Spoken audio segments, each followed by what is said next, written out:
Okay, this is my, I'm wearing my shirt backwards. It's an STS Nation shirt, and on the back I put down my favorite line during the first trial. Lally cleans it up. I thought Adam Lally did a better job than Brennan. He covered more evidence, and he knew the evidence better than Brennan. And the one piece of evidence Brennan didn't really focus on, that Lally did, was that last voicemail on John's phone. We talked about this. I've talked about this in other videos. And it's the voicemail that Karen started in the Ford Explorer, and it got Jen's 911 call. And Brennan didn't focus much on that.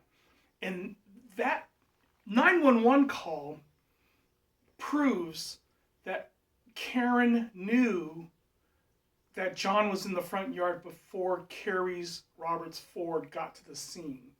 So that proved that Karen was at the scene of the crime before she came back with Jen and Kerry. So we know, I think Karen was there and she was looking for the phone at 5:21 a.m. She was there at 5:21 a.m. looking for the phone. She created John's arm marks with a window ice scraper, and then she had all these feet print in the snow, right? So she, instead of going to Kerry Roberts like the plan was, she went to Jen McCabe to stop Jen from getting there first, back to 34 Fairview and seeing all of the snow tracks in the snow. So the snow tracks are very important to Karen right now. When she drove to Jen McCabe's, she knows it's a race against time. That somebody's gonna see these feet print going to John's body, and she has to be the first one to find him to cover up those feet prints she made at 5:21. So when Kerry Roberts got to Jen's house, Karen wanted to go to 34 Fairview immediately. She knew it was a race against time. But Kerry, being the smartest, Kerry Roberts has got to be one of the most genuine, smartest people you will probably ever meet, because she's a thinker. And she said, no, we can't drive this car with a broken taillight. And she logically said, let's go to One Meadow, let's do the logical thing, whereas Karen's in a hurry. She wants to get to 34 Fairview so nobody finds her footprints in the snow. They get to One Meadow, and Kerry and Jen are just, they know the rule. You gotta take your shoe off. You gotta take your shoe off. And Karen, no. She knows John is dead because she just saw his body. So does she need to take her shoes off to run in the house? No. John is dead. His rules are gone. She's in the house and she doesn't want to take the time. It's a hurry. No.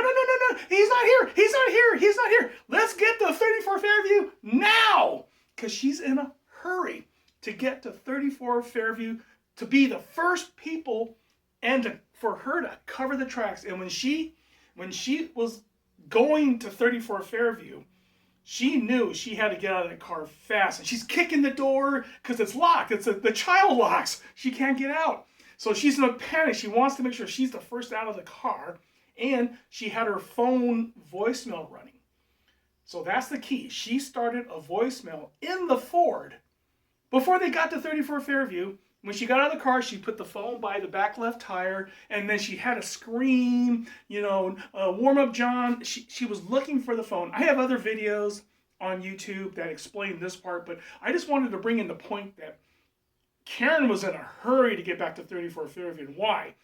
Because all the feet print in the snow. Some guys may be walking his dog, I don't know. But somebody's going to see those snow prints eventually. And she had to be the first one there to cover her snow prints.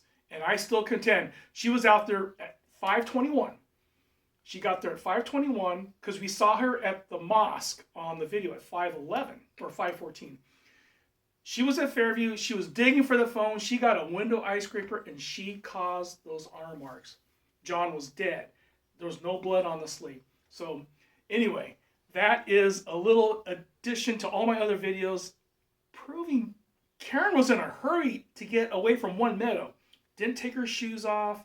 She was in a very big rush to be the first one to find John because she knew he was there.